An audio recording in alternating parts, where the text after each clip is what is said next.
Spider-Man is one of my favorite superheroes of all time because I grew up watching the movies and reading the comics with my grandpa. That's why I still love the original Tobey Maguire version and totally rewatched it last weekend when I was super hungover. One of the most fascinating things about Spider-Man is all of Peter Parker's Peter partners, if you know what I mean. Let's talk about Peter Parker's love history. But before we do, like and subscribe. I'm Whitney Van Lanningham, and these are all of Spider-Man's comic book hookups.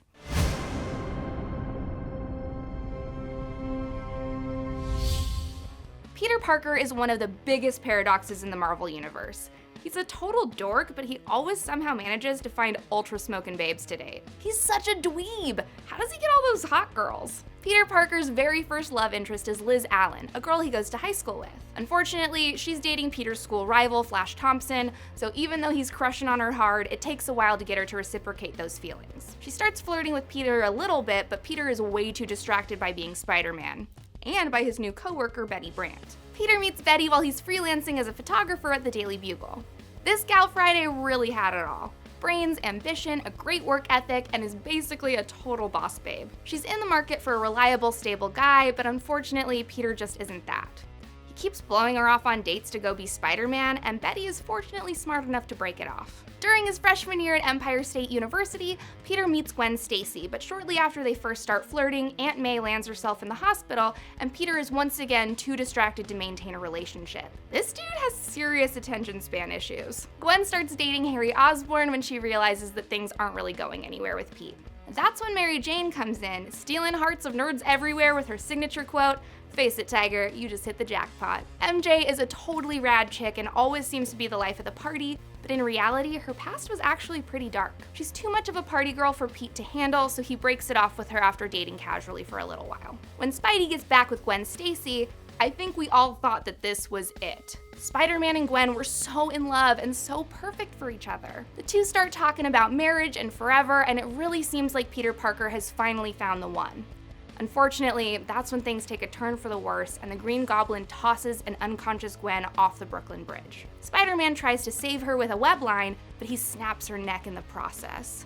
He never really figures out if he was the one who killed her or if she was already dead before being thrown off the bridge. This super dark storyline still haunts him to this day. There's also a whole thing with a Gwen Stacy clone from another universe and Gwen Stacy's daughter Sarah, but that's a story for another video. After Gwen's death, Spidey starts working with the NYPD after police captain Jane DeWolf realizes how useful he could be to them. Jane develops a serious crush on Spider-Man, and Spider-Man admittedly likes her too, but unfortunately Jane gets assassinated by the Sin Eater when Spider-Man dodges one of his bullets. Man, Spider-Man has a lot of dead girls on his hands. Spider-Man then starts a relationship with Black Cat, aka Felicia Hardy. Black Cat is, you guessed it, a cat burglar, and these two crazy kids keep running into each other while Spider-Man is fighting crime and Black Cat is committing it. Spider-Man keeps trying to bring out the good in her and even tries to get her criminal record expunged, but her bad girl ways just can't be stopped. They have their sexy little fling anyways, but ultimately she's kind of a criminal and it just doesn't work out this time. After they broke up, Peter started dating Marcy Kane for a little while, who is basically the exact polar opposite of Black Cat. This didn't work out for obvious reasons, namely that you can't go back to mild salsa after you've already doused your throat with an entire bottle of sriracha.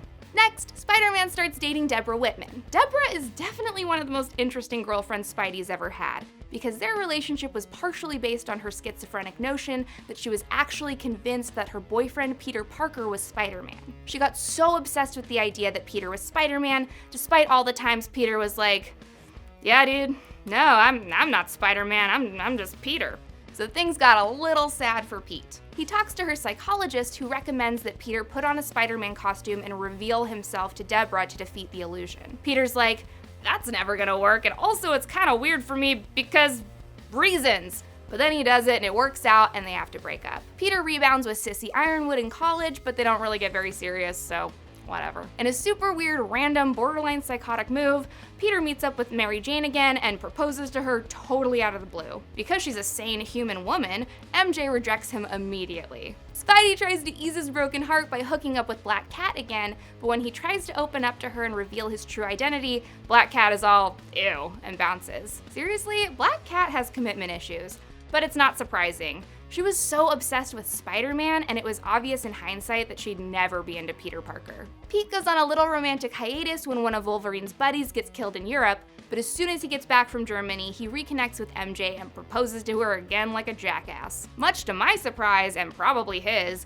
MJ says yes, and the two of them get married. Mary Jane and Peter Parker move from New York to Portland, Oregon like a couple of fucking hippies, where they settle down and try to put a bird on it and start a family. Unfortunately, this doesn't last very long, and one of the Green Goblin's associates poisons Mary Jane at 9 months pregnant. She delivers an apparently stillborn baby, but later we find out that the baby was just sedated and kidnapped, which is somehow so much better. After dealing with this tragedy, Peter decides to become Spider-Man full-time again behind Mary Jane's back, which is not cool, dude. At the turn of the millennium, the flight that MJ is on crashes, leaving Peter to believe that his wife is dead. It turns out that she was just kidnapped too, but we'll get to that another time. After MJ's death, Peter starts dating Marrow, an X-Men hero who can control the structure, density, growth, and shape of her bones. That's a weird rebound, but okay. The twist here is that Marrow has been brainwashed by S.H.I.E.L.D. to believe that she's a college student named Sarah Rushman.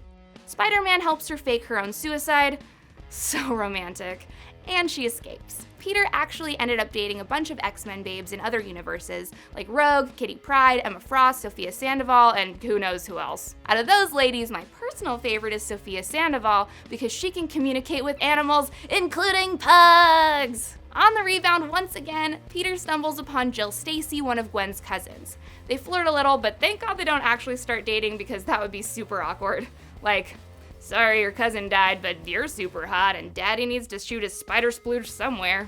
He has another brief flirtation with Spider-Woman, but he's still too fucked up over Mary Jane's death, so he declines her invitation to the pants party. When his broken heart finally heals, Peter starts dating Carly Cooper, a forensic scientist in the NYPD. Like a total fucking nerd, Peter takes her to the Coffee Bean for their first date.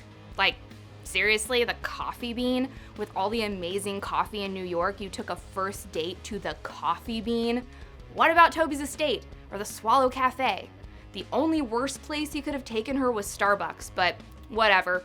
Shitty date aside, they end up seriously dating for a while, but then Carly starts to suspect that Peter is Spider-Man and they break up.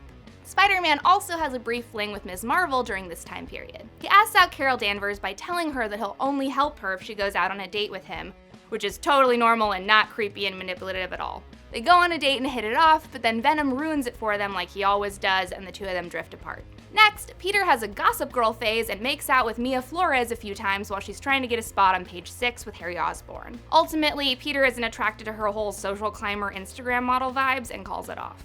He ends up moving in with Anna Maria Marconi, a physics student at the university. In a sick twist of fate, Otto Octavius takes over Peter's body and dates the shit out of Anna Maria. Unfortunately, when Peter gets control of his body back, he's really not into her, and Anna Maria is left with the shitty downloaded version of Doc Ock in a robot body. Spider-Man obviously needs a new roommate, so he moves in with Michelle Gonzalez. They have a whole will they won't they Ted and Robin thing going on for a while, but eventually they have a one-night stand together. Peter's next hookup was Silver Sable, who had a huge crush on Spider-Man. They worked together to fight villains and even hooked up every once in a while, but Spidey eventually rejected her. After that, Peter starts dating Cindy Moon, who is basically the most perfect sexual partner he could ever hope to have. Silk was bitten by the same radioactive spider that bit Peter, so they have this insane magnetic chemistry. When I say magnetic, I mean they are literally unable to stop fucking each other whenever they hang out. They both have an uncontrollable desire to bang the hell out of each other, which is awesome, until you think about the fact that someone needs to solve crimes and that crimes won't be solved while you're having the best, most perfect sex of your life. It sucks, but they obviously had to break up. Finally, Peter dates Lintang, a designer at the Shanghai branch of Parker Industries. She helps co-design the latest version of the Spider-Mobile with Peter Parker, not knowing that he's actually Spider-Man. Lian hates that Peter is such a rule breaker because she doesn't realize at first that he and Spider-Man are kind of a package deal. Unfortunately, she's briefly in league with the bad guys and betrays Spider-Man. Ultimately, he forgives her, but that really sucks. This has been what I hope is a complete rundown of Peter Parker's girlfriends, but with all the mirror universes and alternate timelines, I'm sure I left out one or two of Spider-Man's main squeezes. Let me know if there's anyone I missed in the comments below, and don't forget to like and subscribe to Obsev when you're done. Face it, Tiger, you just hit the jackpot.